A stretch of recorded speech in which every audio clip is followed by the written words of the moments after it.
It kinda took a while, but BMW eventually overhauled its middleweight GS lineup. And finally, we have them here in our market. Beside me is the new F800 GS. It's the successor to the entry-level F750 GS. And we're here today at Club Sport at Clean Fuel Silang to learn more about this new bike. Unfortunately, we are not riding through the motocross track today. Maybe next time.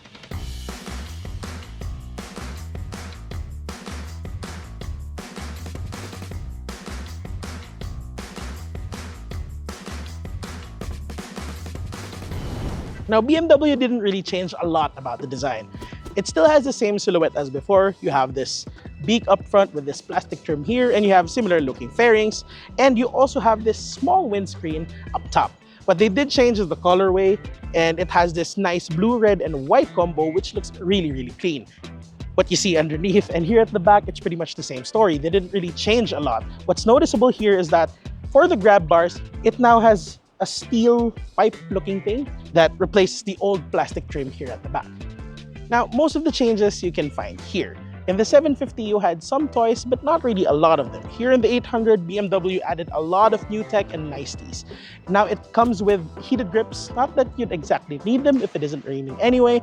It also has a smartphone cradle and cruise control as standard. It also has switchable traction control, which automatically turns off when you switch to Enduro mode, which is also new for the 800. It has a total of 4 ride modes, so you have that, you have road, you have rain, and dynamic, which makes the bike a lot livelier on the road. As for this one, BMW didn't really change the head unit, which is okay, because this instrument cluster has all the information you need. You have your RPM gauge, your speedometer, you have your gear shift indicator, of course the fuel gauge, and you have multiple trip meters. It also has your maintenance reminder, it has a voltmeter, a temperature gauge, and you can also view your navigation through this small display. Of course, you can use that using the BMW Motorrad app, and you also have connectivity through proprietary BMW devices such as your helmet, that which I do not have, so we're not going to be able to try that out now. Lastly, some of the changes that I really like in the 800, it's a small thing, but it now comes with keyless ignition. And by the way, it also comes with automatic headlights. Now, before we head out, let's do a proper sound check.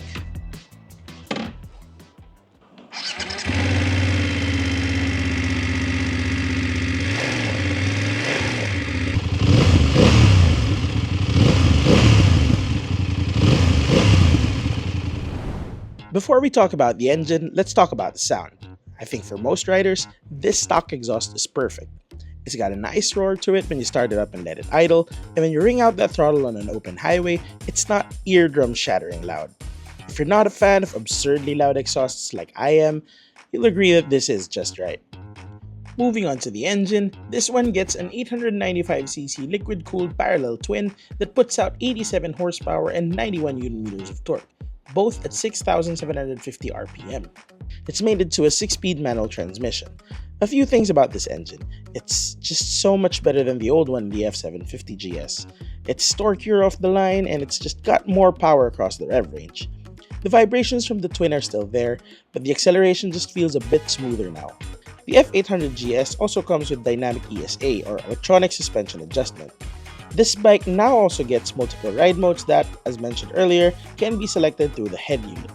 There's the usual road and rain, and then there's dynamic and enduro available. Enduro switches off traction control in case you're riding on dirt. I was able to try riding the F800 through some rocky roads and some gravel, but switching ride modes wasn't necessary. Then again, for the most part of my test period, I was riding on highways and a few twisties here and there. On those types of terrain, the F800 GS had no struggles as well. It's a very nimble bike, and it's still pretty lightweight despite the bump and displacement. This one's only a few kilograms heavier than its predecessor. While I do think the 1250 corner's much better, this thing is still no slouch when it comes to winding roads.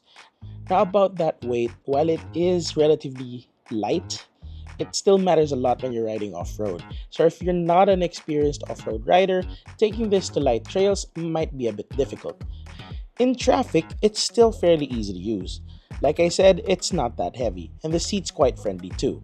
Seat height is at 790mm or 31.1 inches, so it's manageable.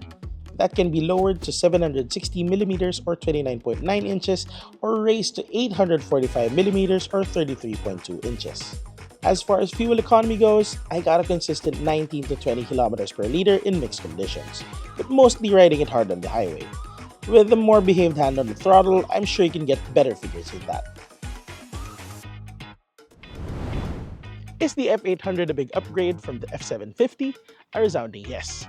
The issue that some people might have though is that these upgrades come with a hefty price bump. This one now stickers for 995,000 pesos, making it 200 grand more expensive than the model it replaces. Sure, most GS customers probably won't worry much about the SRP, but this is supposedly the most affordable one in the lineup, so it also caters to those who want to upgrade or upsize their bikes or simply want to dip their toes in the world of the BMW GS.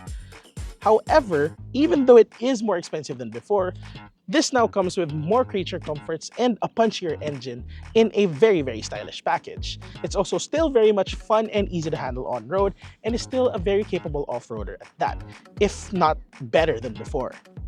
Now, back then, I said I wouldn't buy an F750 if I had the chance, because it just didn't feel like it was enough for me.